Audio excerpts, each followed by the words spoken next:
everyone, my name is Leslie. I am a Montessori certified guide and I've been working in the Montessori classroom for close to 8 years now.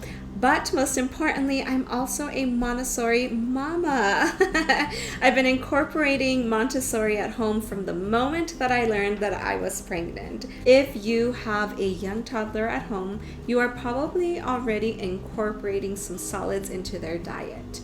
And with that also comes the opportunity to introduce how to drink from an open cup. And so when I decided to start introducing an open cup to my daughter, I decided to incorporate some of those Montessori principles to make it very easy and to make it very enjoyable for her.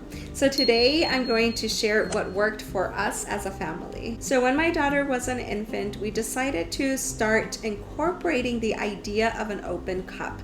And so we started to introduce the silicone cup just like this.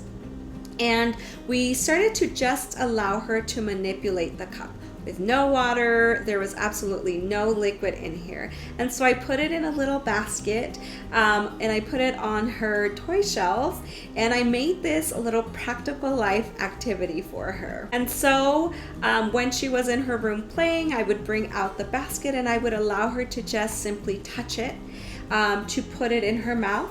And the reason for that is because I wanted to incorporate some of those Montessori principles at home. And so in the Montessori setting, we always isolate the acquisition of a skill.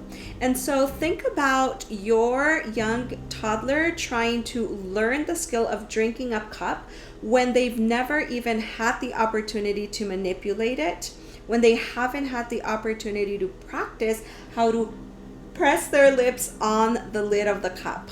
And so it can be quite, if you think about it and you break it down, they're doing a whole lot. They are trying to hold it, they're trying to use their fine motor skills, they're trying to control the muscles of their lips, they're trying to tilt the cup, which that in and of its own is rotating the wrist right there.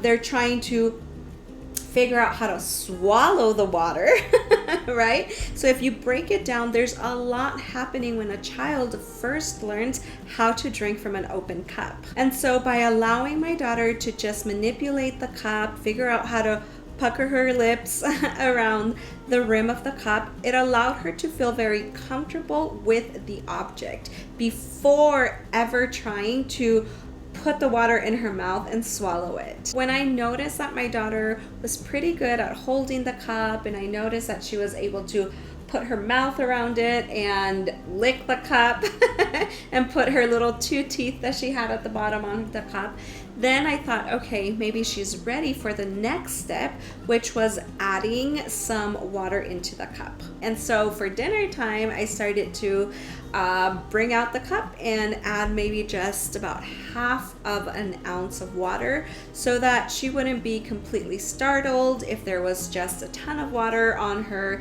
and if she spilled it everywhere. And so once she was very comfortable with the silicone cup, then we introduced the glass cup. And so this one here is simply a shot glass.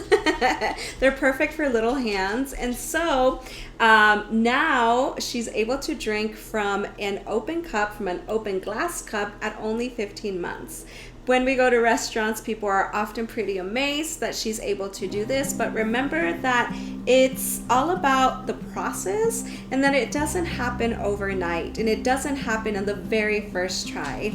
So being able to break it down like this for our children is a perfect way of respecting their development, and it's a great way of making it enjoyable for them. Here's my daughter. She just came back from a walk. So thank you so much for joining me, and don't forget to subscribe and to follow my family's journey on Instagram. And also on my webpage, I have a lot of great resources for you. Aha, you see the cup? We are a bilingual family, so ¿ves el vaso? ¿Sí ves el vaso? ¿Quieres agua? Have a great day. Bye. Have a great day. Bye.